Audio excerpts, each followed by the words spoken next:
오늘 함께 공독할 하나님 말씀 마태복음 8장 14절로 17절까지 말씀을 교독합니다.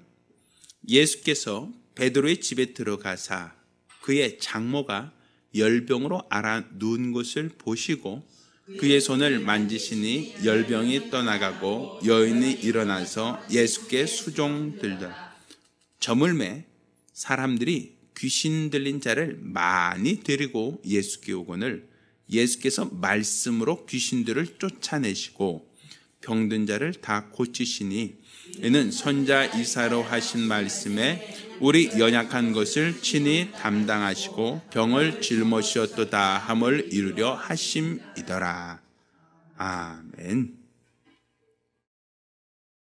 자, 지난주에 이어서 마태복음 7장 29절에 있는 권세 있는 새 교훈 이라는 어떤 설교를 같이 이어서 할 수 있도록 하겠습니다. 자, 우리는 예수님께서 산상수훈을 하고 내려오셔서 그분이 가르치시고 말씀하신 것이 석인간과 같지 않고 그 말씀이 권세 있는 자와 같고 새 교훈이다 라고 그렇게 말하고 있습니다.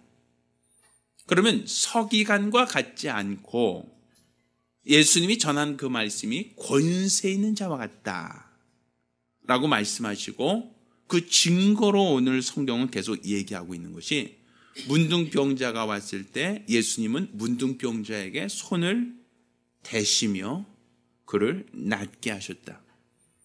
서기관들이 기록한 기록에는 문둥병자를 접촉도 하지 말게 했습니다. 건드리지 말라는 것이죠. 왜? 그가 부정하니 너도 부정해질 수 있다라는 것이었습니다. 그가 어떠한 죄로 인하여든 그 죄로 인하여 문둥병이 발병했으면 건강한 사람, 정상적인 사람은 문둥병자와 접촉해서는 안 된다는 것이었지. 그 문둥병자를 접촉해서 그의 병을 낫게 하라, 깨끗게 하라 이런 말씀은 없었단 말입니다. 또 이어서 예수님께서는 백부장의 하인을 낫게 하시는 장면이 나오는데 그 백부장의 집에 들어가서 하인을 낫게 하는 것 이것을 감당치 못하겠나이다 라고 하고 다만 말씀만 하옵소서 그러면 내 하인이 낫겠나이다 라고 해요. 아까 조금 전에는 문둥병자 어떻게 했다고요? 손을 대시며 그의 병을 낫게 하셨단 말입니다. 그러면 예수님이 어떤 병을 고칠 때 그러면 그분이 손을 얹고 병을 고쳐야만 되는 거구나 라고 생각할지 모르지만 백부장의 하인의 경우에는 예수님께서 직접 그 집에 가지도 않고 그냥 말씀만 하옵소서 그러면 내 하인이 낫겠나이다 할 때 내 믿음이 크다 하시고 그 믿음대로 되라 하실 때 그 하인이 그 시로 나았다라고 되어 있단 말입니다. 권세 있는 새 교훈이다라고 하는 것이 그냥 이렇게 어떠한 말에 대한 권세가 말에 대한 권위가 그냥 하나의 서기관들이 기록한 책들에 있는 것처럼 사문화되어 있는 그냥 기록으로만 남아있는 말씀이 아니라 그 말씀이 권위가 있다는 거예요. 우리 왕이 그러죠. 누구를 잡아와라 라고 하면 왕의 말에 따라서 어떤 사람을 잡아올 수가 있고 또 저 사람에게 상을 주어라 라고 하면 왕의 명령에 따라 그 사람에게 관직이나 상을 주는 것이 말의 권위란 말입니다.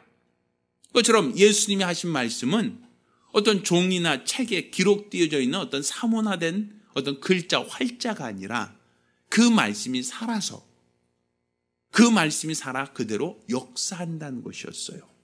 이것이 권세 있는 새 교훈이다라고 얘기하고 있단 말입니다. 그럼 오늘 우리가 읽은 이 본문은 어떠한가? 자, 오늘 본문을 보니까 예수께서 베드로의 집에 들어가사 그의 부모가 열병으로 앓아 누운 것을 보셨다라고 얘기합니다. 여기서 말하는 열병을 베드로의 장모가 있었던 집, 그 집을 우리가 추산해 볼 때 이 갈릴리 바닷가에서 베드로가 어부 일을 하고 있었으니까 결국 그 바닷가 근처라고 보여집니다. 그럼 물가에는 뭐가 많아요? 보편적으로 모기가 많죠. 모기가. 보편적으로 물이 없는 데는 모기가 없잖아요. 그래서 아마 말라리아일 것이다 라고 얘기합니다. 보편적으로. 우리나라로 친다면 뇌염이죠. 뇌염. 열병이라고 하는 것이 그냥 열이 많이 났다는 정도가 아니라 학자들이 봤을 때는 말라리아나 뇌염 정도로 얘기합니다. 그러면 말라리아든 뇌염이든 모기한테 물려서 발병하는 그 병들은 다 어떤 병이에요? 그 원인균이 뭐예요? 원인이 박테리아죠. 박테리아. 세균이 아니죠. 우리 조류독감도 박테리아고 그런 거잖아요. 사람 눈에, 그 당시 사람 눈에 보이겠습니까? 오늘날에도 안 보이는 거예요. 그 원인이 알 수 없는 거죠. 오늘날에 과학이 발달하고 의학이 발달되다 보니까 전자현미경으로 그 원인균을 찾아내다 보니까 세균보다 훨씬 더 작은 박테리아라고 얘기하는 것이지, 그 당시에는 그냥 증상만 가지고 있는 거예요. 열이 난다. 그러니까 말라리아 같은, 아니면 그 뇌염과 같은 열이 퉁퉁 열나는 거죠. 그러면 우리가 생각할 때는 오늘날에는 그런 병 어떻게 고칩니까? 쉽게 표현해서 요즘도 사실은 뭐 고치기도 쉽지도 않을 뿐더러 고친다 할지라도 후유증이 많이 남을 수 있는 병들이잖아요. 오랜 동안 수액도 넣어줘야 되고 항생제, 항바이러스제도 넣어줘야 되고 치료가 굉장히 까다로운 병들이란 말이에요. 그런데 예수님께서 어떻게 하셨습니까? 그 집에 들어가서 열병으로 앓아 누운 것을 보시고 그의 손을 만지니 열병이 떠나고 여인이 일어나서 그 즉시로 예수를 수종들었다라고 되어 있어요. 그러니까 예수님께서 병을 고쳤다라고 하는 것이 점점 차도가 있었다라는 얘기가 아니잖아요. 열병이었다라고 하면 열 많이 났다라는 그 병이 우리가 예측하건대 말라리아나 뇌염이다라고 하면 열이 많이 나고 할 때는 하루 왼종일 좀 쉰다든지 며칠 정도 쉬어야 되는 병이잖아요. 그런데 예수님이 손잡아 일으키시니 열이 떨어졌다?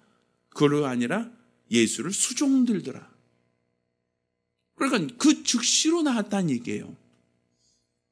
이건 원인, 바이러스적인 질환도 예수님께서 손을 대시고 그 여인을 낫게 하셨다. 치료하셨다. 근데 그 치료의 그 효과는 즉시로 나타났다라는 얘기를 하고 있어요. 권세 있는 세균이 기존의 책으로만 기록되던 율법으로서 선지자들이 기록으로 남겨주던 그 책 내용은 그냥 사문화된 것처럼 뭐 그렇다고 하더라 라는 것이지만 예수님이 직접 그 병을 담당하셨다. 예수님이 직접 그 병을 치료하셨다. 예수님이 직접 그 병을 낫게 하셨다라는 데 있어서는 그 이전과는 분명히 다르다라는 거예요. 또 더불어서 또 얘기합니다. 저물매 사람들이 누구를? 귀신 들린 자를 많이 데리고 예수께 오거늘 예수께서 무엇으로? 말씀으로 귀신을 쫓아내시고 병든 자들을 다 고치셨다라고 얘기하고 있어요. 자, 구약시대에 한번 생각해 보세요. 구약시대에 귀신을 쫓아냈다라고 하는 선자가 있었습니까? 엘리야같이 우리 엄청난 선지자죠. 엘리야. 하늘에서 3년 6개월 동안 비가 내리는 곳에 비가 내리기도 하고 하늘에 불이 내리기도 하고 회오리 바람을 타고 올라가기도 하고 엄청난 선지자나요.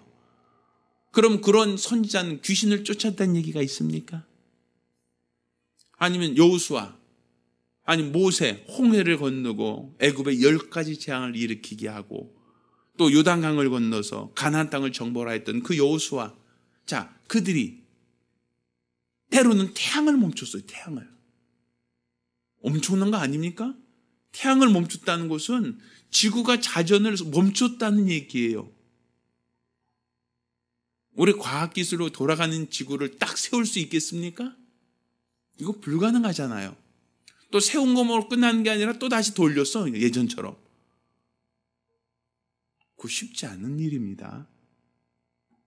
우리도 팽이 하나 돌려봐도 팽이 돌다가 딱 멈췄다가 다시 난다고 해서 다시 돌지도 않는데, 지구가 갑자기 태양이 멈췄다. 또 다시 그 다음 날 또 태양이 또 돈다. 지구가 돌다가 갑자기 멈췄다가 또 다시 돈다. 굉장히 상상할 수 없는 얘기잖아요. 그럼 그렇게 큰 능력을 행했던 사람들이 귀신을 쫓아내냐라는 거예요.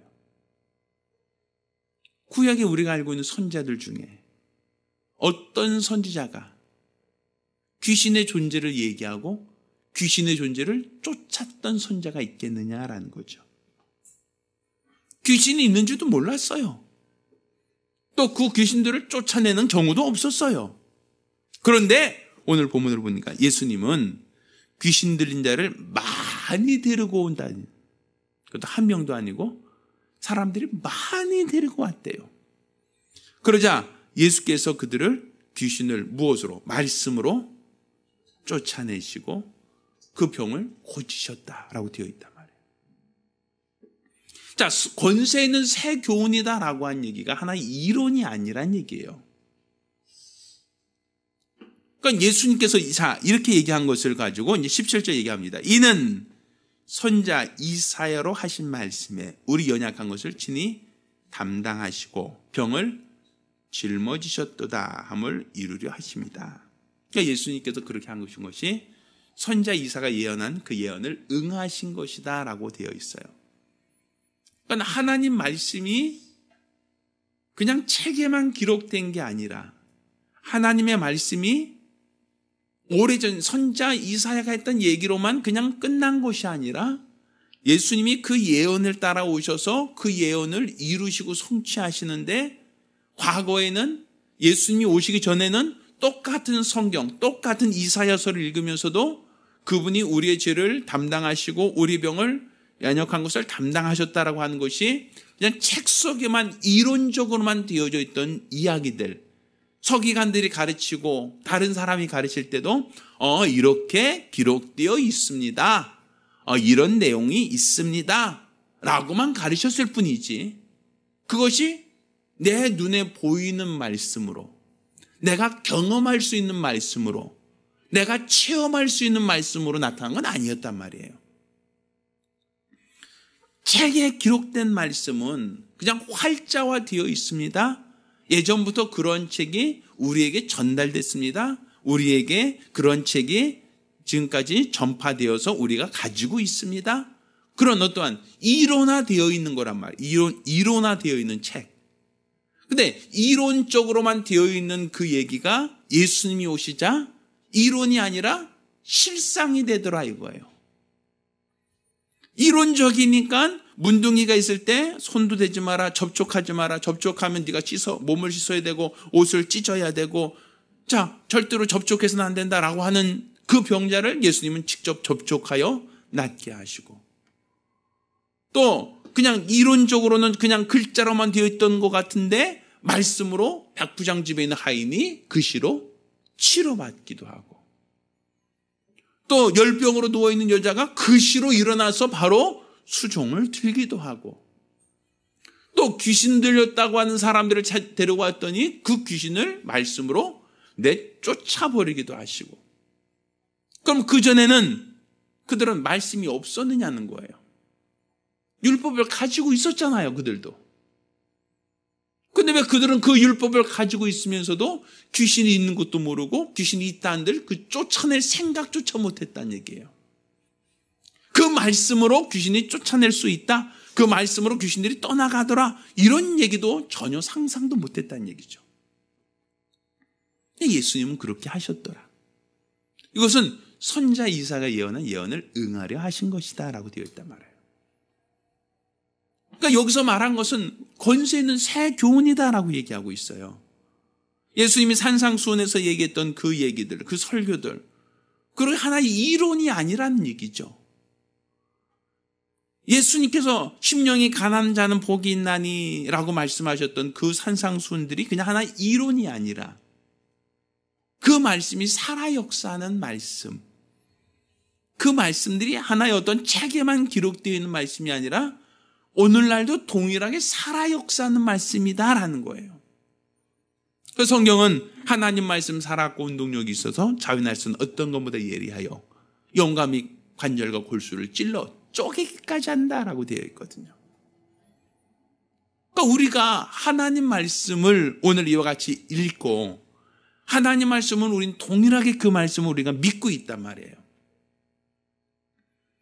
우리는 난 예수가 아니니까, 난 예수님이 아니니까 이 말과는 전혀 상관없고 전혀 무관하다라고 생각할지 모르지만, 그렇지만 귀신들은 나보고 나가는 게 아니라 말씀으로 쫓아냈다라고 되어 있단 말이에요. 예수님이 나보고 나가라라고 한 게 아니라 말씀으로 귀신을 쫓아내었더라.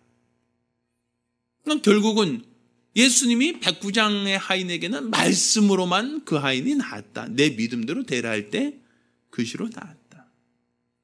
손댄 거야 예수님이 있어야 손댄다고 하지만, 그렇지만 그 손댔다는 것도 결국에는 그 문둥이 너를 저주할 수 있으니까, 너를 더럽힐 수 있으니까, 너를 부정하게 할 수 있으니까 건들지 말라는 것도 예수님이 만지심으로써 그를 깨끗하게 하셨고, 또 이방인이라 할지라도 말씀으로 하인이 치료되었고, 열병으로 고통당하고 있는 여인이 그시로 일어나서 수종 들기도 하였고, 또 귀신 들렸다라고 하는 그 사람도 말씀으로 쫓아내시고 그 병을 고치시기도 하시고, 이게 권세 있는 새 교훈이다라는 거예요.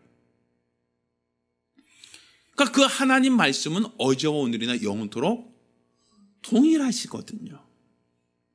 그러니까 우리가 지금 갖고 있는 이 말씀, 우리가 지금 보고 있는 이 말씀도 그냥 우리가 성경책에만 두고 있다면 이 말씀은 그냥 말씀일 뿐이에요. 그 말씀을 우리가 믿고 그 말씀을 사용해야 되는 거예요. 우리가 이번에 이제 봄철 보니까 저희 아버님도 요 앞에 이제 그 농사를 짓고 있는데, 농사 짓는 거 보니까 요즘에는 이제 다 묘종을 사서 해요. 묘종을 사갖고 이렇게 고구마 같은 것도 다 이게 순으로 요만큼 싹 틔운 걸 갖고 이렇게 심어요. 그런데 사실은 원래대로 한다면 씨를 심죠. 보편적으로는 감자 같은 것도 이렇게 쪼개서 싹난 그 어떤 눈 있는 쪽으로 잘라서 심으면 원래 다 나게 돼 있잖아요. 뭐 참깨든 아니면 뭐 다른 거 다 씨로 심잖아요. 근데 씨앗이 그릇에 담겨져 있을 때, 씨앗이 그냥 비닐 종이에 담겨져 있을 때, 그때는 그 씨앗은 그냥 씨앗은 맞지만 싹이 트지 않아요. 그 씨앗은 그냥 씨앗일 뿐이에요. 근데 그 씨앗이 농부의 손에 이끌려서 땅에 잘 심으면, 그리고 물을 주고 잘 관리하면 거기서 싹이 올라와요. 똑같은 씨앗인데 그 씨앗이 그릇 속에 있을 때는 그냥 씨앗이지만 그 씨앗을 물로 잘 불린 다음에 땅에다 심으면 발화가 된단 말입니다. 똑같은 씨앗인데 왜 어떨 때는 1년 내내 멀쩡하게 있다가 봄이 돼서 그것을 뿌린다고 물 담궈놨다가 올려놓으니까 거기 싹이 나느냐 이거예요. 예전에 저도 이제 그 발화현미라고 하는 게 하도 좋다고 얘기 나오니까 사 먹을 만큼의 능력은 없고 우리 현미 가지고 한번 만들어보자라고 해서 현미쌀 있잖아요. 그걸 가지고 이제 물에다가 씻어서 이렇게 담아놨던 적이 있어요. 그랬더니 진짜 싹이 나요. 그 현미에서 이제 발화가 된다 그러죠, 이거. 이제 물 다 씻어서 이렇게 물 잔잔잔하게 담궈 놓으니까 며칠 지나니까 거기서 약간 눈 있는데, 씨 눈 있는 데서 이렇게 뭔가 올라와요. 오, 이렇게 진짜 발화가 되는구나. 느낄 수 있잖아요, 우리가 보편적으로. 왜? 살아있기 때문에 그렇단 말이에요, 씨앗이. 그런데 그 씨앗을 물에 담기 전까지는 몇 달 동안 갖고 있었는데 발화가 돼야 안 돼요. 똑같은 씨앗이에요. 다른 씨앗이 아니라 동일한 씨앗인데 왜 그때는 발화가 안 되다가 왜 갑자기 발화가 되기 시작했을까요? 물에다 담가놨으니까. 그 씨앗이 활동할 수 있는 공간, 발화할 수 있는 물이라고 하는 충분한 조건이 충족되니까 싹이 트기 시작한단 말이에요. 근데 물이 없는 곳에서는 그 씨앗은 어때요? 그냥 씨앗으로만 있는 거예요. 성경 말씀도 마찬가지예요. 권세는 새 교훈이다라고 하는 것이 말씀 자체는 똑같아요. 똑같은 말씀인데, 그런데 누구에게는 그 말씀이 살아 역사하는 말씀, 권세 있는 새 교훈으로 나타난다 이거예요. 어떤 사람은 똑같은 성경을 읽는데도 그냥 성경 말씀일 뿐이에요. 무슨 차이가 있을까요? 씨앗이 싹틀 수 있는 환경이 아니라는 거죠. 하나님 말씀이 문제가 있는 게 아니라 말씀은 살아있는데 그 살아있는 말씀이 믿음이라는 환경, 믿음이라고 하는 이 환경 속에 있을 때 그 씨앗이 발화되듯이 말씀이 살아 역사하는 거예요. 그러니까 결국 씨앗의 문제가 아니라 뭐의 문제예요? 믿음의 문제가 되는 것이죠. 물론 씨앗을 볶은 다음에 하면 안 돼요. 그건 씨앗이 죽었기 때문에. 하나님 말씀이 죽어서 안 되는 게 아니라 말씀은 살아있어요. 권능 있는 말씀이에요. 그런데 믿음이라고 하는 토양에 뿌려졌을 때, 믿음이라고 하는 사람이 그 말씀을 사용할 때, 그때 그 씨앗이 발화가 돼서 싹이 나고 자라는 거예요. 그러니까 우리가 하나님의 말씀이라는 것을 그냥 막연하게만 생각할 게 아니라 그 말씀이 살아있다, 그 말씀이 살아 역사한다라는 걸 믿으셔야 된단 말이에요. 그게 바로 권세 있는 새 교훈입니다. 따라서 저와 여러분 모두가 하나님 말씀을 그냥 이론으로만 이해할 것이 아니라 내가 바로 믿음의 토양이 된다면 그 말씀은 내 안에서 살아 역사할 수 있다는 겁니다. 내가 바로 믿음의 토양을 갖고 있다고 한다면 그 말씀은 지금도 동일하게 살아서 역사는 능력의 말씀이 될 수 있다는 사실이에요. 따라서 바로 우리가 바로 하나님 말씀의 문제가 아니라 그 말씀이 2000년 동안 아무 문제가 없었다. 그거는 그 말씀이 믿음이란 토양을 못 만나서 그런 거지. 그 말씀 자체가 변질됐기 때문이 아니라 말입니다. 바로 오늘날 우리가 능력을 나타내기 원하고 우리가 오늘날 하나님 능력을 보기 원한다면 바로 이와 같이 그 말씀이 싹틀 수 있는 믿음의 토양이 되어야 된단 말이죠. 따라서 저와 여러분 모두가 믿음의 토양이 되기를 바랍니다. 바로 하나님 말씀이 살아 역사할 수 있는 믿음의 토양이 되기를 예수 이름으로 축원합니다. 우리 같이 기도하실 때 주여 나로 하나님 말씀이 싹틀 수 있는 믿음의 토양이 되게 하여 주시옵소서. 내가 진실로 하나님 말씀이 싹터서 역사할 수 있는 믿음의 토양이 될 수 있게 달라고 주여 나를 사용해 달라고 간절히 사모하며 한 목소리로 기도합니다. 살아계신 아버지 하나님, 하나님 말씀이 살아있고 운동력이 있으며 좌우의 날선 어떤 것보다 예리하여 영과 혼과 및 관절과 골수를 찔러 쪼개는 말씀인 것을 우리가 알고 믿습니다. 우리는 하나님 말씀이 단지 성경이라는 책 속에 기록된 활자가 아니라 그 말씀이 살아 역사하는 권세 있는 새 교훈인 것을 우리가 알고 믿고 의지하오니 오늘 이 시간 우리가 하나님 말씀을 알고 믿고 의지할 때 말씀에 따르는 기사와 표적과 이적을 보게 하여 주시옵소서. 우리가 믿음이라는 토양 위에서만 그 말씀이 발화할 수 있고 그 말씀이 싹틀 수 있고 그 말씀이 자랄 수 있고 그 말씀의 열매가 결실할 수 있다는 것을 기억하여 우리가 믿음의 토양을 준비할 수 있도록 도와 주시옵시고 이로써 하나님 말씀이 살아 역사하는 능력 있는 예수의 증인들이 될 수 있도록 도와 주시옵소서. 우리 주의 은혜를 감사드리며 살아계신 예수 이름으로 기도드렸습니다. 아멘.